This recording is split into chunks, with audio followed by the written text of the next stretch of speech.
Right, so fantasy football fans, we all want to crush our drafts, right? Oh, yeah. So today we're going to go on a deep dive into this really cool Fantasy Points article from back in June 23rd, Yeah. called Age Curves, When NFL Players Break Out and Fall Off.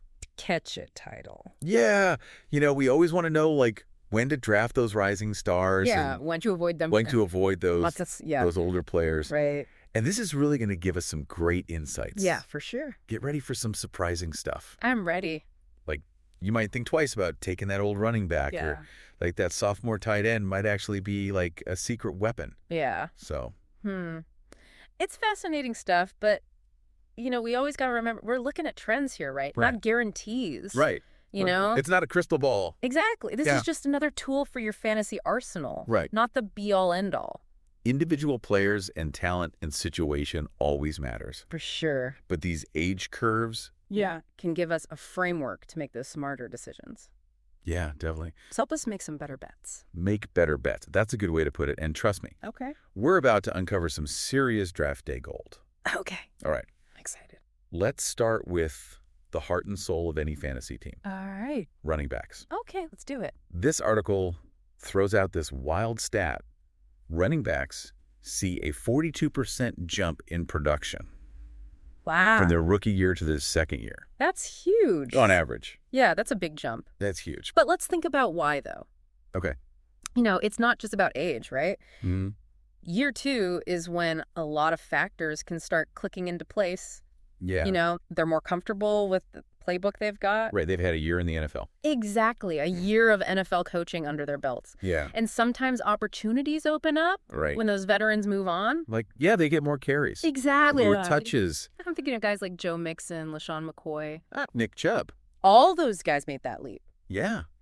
Big time. Big time. And that's why targeting those second-year running backs can be such a smart move in your drafts. You're getting them before their price tag catches up to their potential. Yes, you're getting them on the cheap. Yeah. But you know what? What about? The flip side is also important. Yeah. If a running back hasn't shown much by year 2, that might be a red flag. Yeah. Especially in dynasty leagues. Especially dynasty.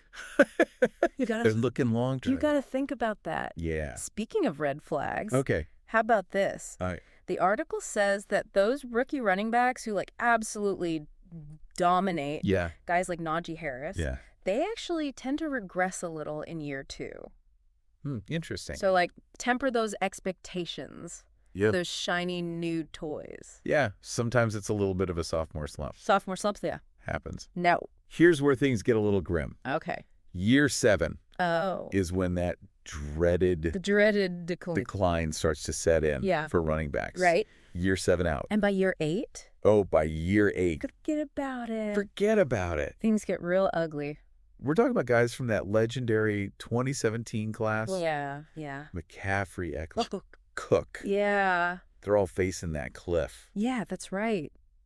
They might still have some good seasons left in them. Yeah. But that risk is there. Risk is there. For sure. But you know what? What's that? There's this concept called power law players. Oh, yeah. Okay, hold up. Yeah. Power law players. Power law player. Break that down for me. Okay, so basically it's this idea that a small percentage of players account for a disproportionate amount of production. Okay. Think McCaffrey and Eckler. Right. They're prime examples. Right.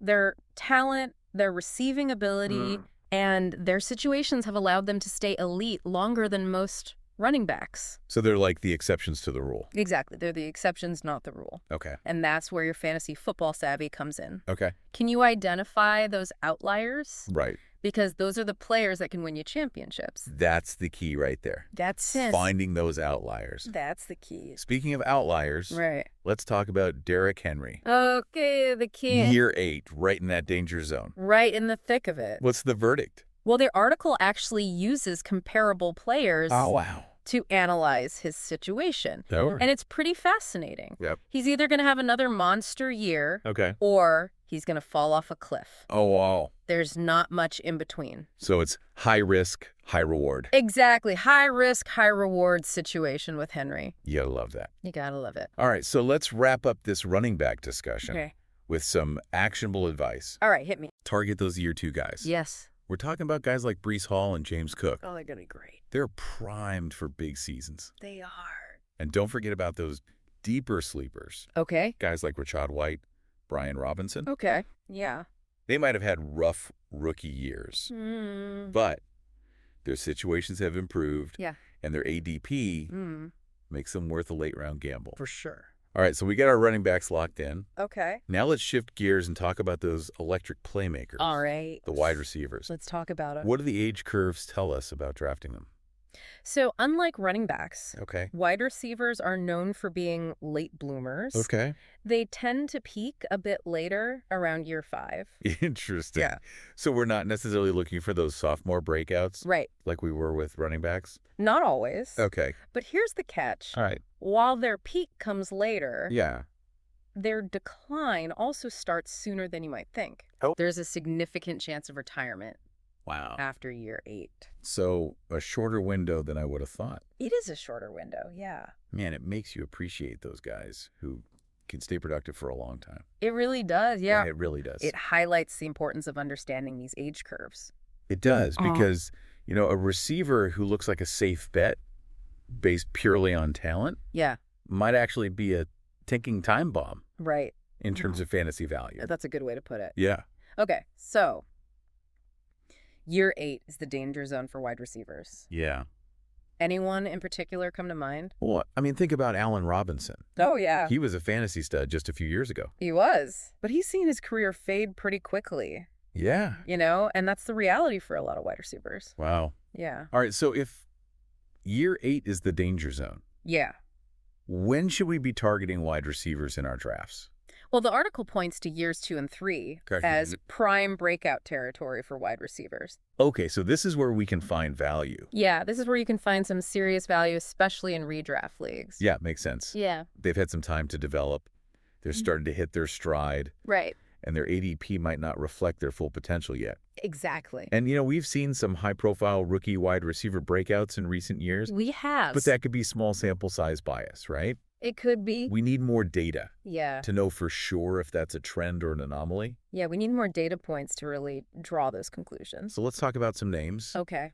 Who are those year 2 and 3 guys who fit that breakout mold? Well, you got guys like Jalen Waddell, Amon-Ra St. Brown, okay, Devonta Smith. Yeah. All of whom had impressive year 2 breakouts. Yeah.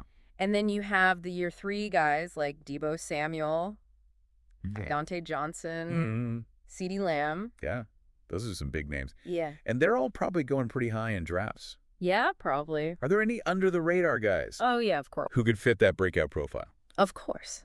So a guy like Elijah Moore is an interesting case. He hasn't quite lived up to the hype yet. Right. But based on this age curve, he still has a chance to break out. Okay. Yeah. Interesting. So we've got our early breakouts and our late career fades. Yeah. Now let's dive into that wide receiver danger zone. Okay. Year 10 and beyond. All right. Scary stuff. This is where things get tricky. Okay. We're talking about some of the biggest names in the game. Okay. Devontae Adams, DeAndre Hopkins, Keenan Allen, Mike Evans, Brandon Cooks. Wow. Okay. They're all walking a tightrope. And it's not just about age, right? No, it's not just about age. There are other factors that increase the risk for these guys. Absolutely. They're more susceptible to things like QB changes, new offenses, and even the perception of age-related decline can impact their targets and opportunities. Yeah, a change of scenery can really shake things up for a veteran receiver. Take Mike Evans, for example. Yeah. He thrived in a pass-heavy offense with Tom Brady. Right. And now Brady's gone, and the Buccaneers are likely to be much more run-heavy. Right. That's a huge shift. Yeah. That could significantly impact Evans' production. It could. Even if he's still physically capable. Exactly. And DeAndre Hopkins is another great example. He's on a new team with a new quarterback. Yeah. That uncertainty combined with his age makes him a riskier fantasy asset than he used to be. Right. Yeah. All right, so we've covered the wide receiver landscape. Really has. Let's move on to a position that often makes or breaks fantasy championships. All right. It's time to talk tight ends. Let's do it. Tight ends, man. I know. They can be a real headache in fantasy football. They can be so unpredictable. So unpredictable. But you know what? The age curve actually gives us some pretty solid insights, especially when it comes to those early career breakouts. Okay, lay it on me. What's the secret to unlocking tight end success? The sophomore tight end breakout.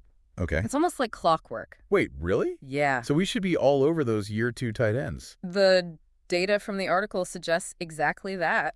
Wow. Yeah, a surprisingly high percentage of tight ends have their breakout seasons in year 2. Okay, but hold on. What's that? What about Travis Kelce?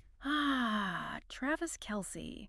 He's been dominating for years. I know. And he's not exactly a spring chicken. He's not. He is the ultimate outlier. Right. He has defied the typical tight end aging curve. Okay. Proving that talent and situation can sometimes trump everything else. So drafting Kelce in round 1 is still a good idea. Absolutely. He's the exception that proves the rule. Okay. But for the most part, that year 2 breakout is a real phenomenon for tight ends. All right, so we're targeting those sophomore tight ends. Yes. But what about the guys who haven't quite lived up to the hype yet? Right. Because there's still hope for them. Let's talk about Kyle Pitts. He had a bit of a down year. Yeah. But he's a prime example of a guy who could still explode.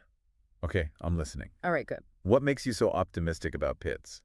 Well, the article highlights a few key factors. Okay. First, his underlying metrics were actually quite good last year. Okay.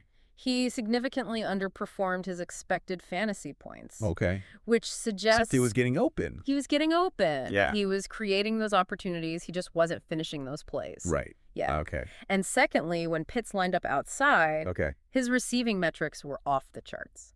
So he has the talent. He has the talent to be a true difference maker. Okay, I'm starting to see the light here. Good. Pitts could be a steal in drafts this year. He could be. All right. Now let's move on to this year's sophomore tight end class. Okay, hit me with those breakout candidates. Chigoziem Okonkwo and Greg Dulcich are at the top of my list. All right. I've heard some buzz about those guys. Yeah. What makes them stand out? So Okonkwo is an athletic freak. Okay. Last year, he led the league in missed tackles forced per reception. Wow. Yards per route run and yards after catch per reception. Wow. Those are some elite metrics. And they point to a guy who can create big plays. YAC monster. The YAC monster. That's it. What about Dulcich? So Dulcich had a historically good rookie season for a tight end. Wow. And he's got Sean Payton singing his praises. Okay. That's a pretty strong endorsement. That's a strong endorsement. I like it. Yeah. Any other sophomore tight ends worth mentioning? Jelani Woods is a guy who could be a major steal in drafts. He's another freak athlete. I already love those. Who flash potential when given the opportunity. Okay. He's got a high ceiling. I like it. Yeah. So we got Okonkwo, Dulcich. Yep. And Woods as our sophomore breakout candidate. Breakout candidates, yeah. Any other tight ends we should be keeping an eye on? Isaiah Likely is an interesting case. All right. He's the ultimate handcuff. Okay. If Mark Andrews goes down. Uh-oh. Likely has league-winning upside. Handcuffing your tight end. Handcuffing your tight end. That's thinking outside the box. You got to do what you got to do to win in fantasy football. You got to do what you got to do. You got to do it. Now, there's another rookie tight end I want to mention. Okay. But it's more of a cautionary tale. All right. Trey McBride. What's the deal with McBride?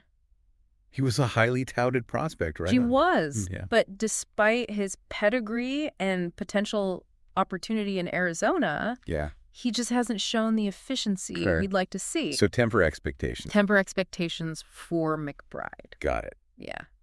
And what about the elephant in the room? Oh, boy. Dalton Kincaid. He's got a ridiculously high ADP. I know. For a rookie tight end. Rookie tight ends rarely put up big numbers. Right. It's just the reality of the position. So you're fading Kincaid in drafts. I am. Okay. I think his ADP is way too inflated. Wow. All right. Yeah. Now let's shift gears and talk about some veterans. Oh. Sounds good. All right. Any old guys we should be targeting? Well, there's one guy I think it's time to move on from. Okay. David Njoku. Oh, Njoku. He's entering the danger zone. Yeah. And he's never quite lives up to his potential. He's always been a bit of a tease. He has. Yeah. And there are a couple other tight ends in year 7 who are risky bets. Okay. Kittle. Yeah. And Engram. Okay, what's the concern with Kittle and Engram? They both face increased competition for targets. Right. And they have their own injury histories to consider. Yeah, those are valid concerns. Yeah. Any veterans you're actually optimistic about? Pat Freiermuth. Okay. Is a guy who could be a sneaky value pick. Okay. He's been quietly productive. Yeah. And he could be in line for a bigger role in Pittsburgh this year. Okay. I like it. Yeah. Any other under-the-radar veterans worth mentioning? Cole Kmet. is another guy I'm intrigued by. Okay. His late season production with Fields provides some hope. Right. And the addition of DJ Moore shouldn't hurt his target share. Right. Yeah. Interesting. So we've got Freiermuth and Komet as our veteran sleepers. All right. Exactly. So we've covered a lot of ground here. Yeah, what does it all mean? Yeah. How do we apply these age curves to our fantasy drafts? That's the million-dollar question, right? It is. Yeah. So we got all this data about when players peak and when they start to decline. Right. How do we actually use this to dominate our draft? Yeah, that's the million-dollar question. It is. It's about understanding the trends, but also recognizing that every player is unique. Okay, so we're not just blindly drafting guys based on their age. Exactly. Think of it like this age curves help us understand the odds. Okay. But they don't dictate the outcome. Right. You still got to do your homework on each player. Yeah. Look at their situation, their talent, their injury history. So it's another layer of analysis. It is. Not a replacement for everything else we already do. Precisely. But when you combine age curves with all those other factors, you can start to make some really informed decisions. Okay, let's try to put this into practice. Okay.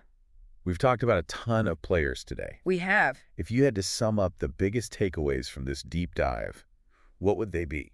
Well, first off, remember that year 2 is the sweet spot for running backs and tight ends. Okay. That's when we see a lot of those breakout performances. But prioritize those sophomore RBs and Ts. What else? Wide receivers are a bit trickier. Okay. They peak later, but their decline also starts sooner than you might think. Year 8 is the danger zone, right? Exactly. So be cautious about overpaying for veteran wide receivers, especially those who are changing teams or dealing with uncertainty in their offenses. Right. Yeah. And of course, year 7 is where we start to see that decline across all positions. It's the beginning of the end for a lot of players. Right. But remember, there are always exceptions. Yeah. Those power law players who defy the odds. McCaffrey and Eckler, for example. Exactly. Those guys are the outliers who can win you championships. Right. And that's what it all comes down to, right? It is. Identifying those players who are going to outperform expectations. It's not just about following the trends. Right. It's about finding the guys who break the mold. Couldn't have said it better myself. Use these age curves as a tool to inform your decisions. Okay. But don't be afraid to trust your gut and go after the players you believe in. That's what makes fantasy football so fun. It is. It's a blend of data and intuition. Right. And sometimes it's about taking those calculated risks. Absolutely. Yeah. So as you head into your drafts this year, remember what we've talked about today. Use those age curves to your advantage. Right. Do your research. And most importantly, have fun with it. That's what it's all about. That's what it's all about. Thanks for joining us on this deep dive into age curves. My pleasure. Good luck with your drafts, everyone. Okay, so we've got all this data about when players peak and when they start to decline. How do we actually use this to dominate our drafts? Right. That's the million-dollar question, right? It's about understanding the trends, but also recognizing that every player is unique. Right. So we're not just blindly drafting guys based on their age. Exactly. Think of it like this: age curves help us understand the odds, but they don't dictate the outcome. You've still got to do your homework on each player, look at their situation, their talent, their injury history, all that good stuff. So it's another layer of analysis, not a replacement for everything else we already do. Precisely. But when you combine age curves with all those other factors, you can start to make some really informed decisions. Yeah, and that's what we're all about. Yeah. Making those smart picks. Absolutely. Knowledge is power in fantasy football. Okay, so let's try to put this into practice. We've talked about a ton of players today. If you had to sum up the biggest takeaways from this deep dive, what would they be? All right, so key takeaways. Let's see.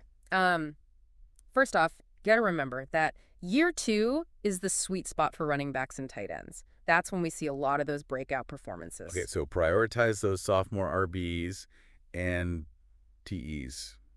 What else? Wide receivers are a bit trickier. They peak later, but their decline also starts sooner than you might think. Right. Year 8 is the danger zone. Exactly. So be cautious about overpaying for those veteran wide receivers, especially the guys who are changing teams or dealing with uncertainty in their offenses, new quarterback, new system, all that. Yeah, it can really shake things up for those vets. For sure. And then, of course, we got to talk about year 7. That's where we start to see that decline across all positions. Right. The dreaded year 7.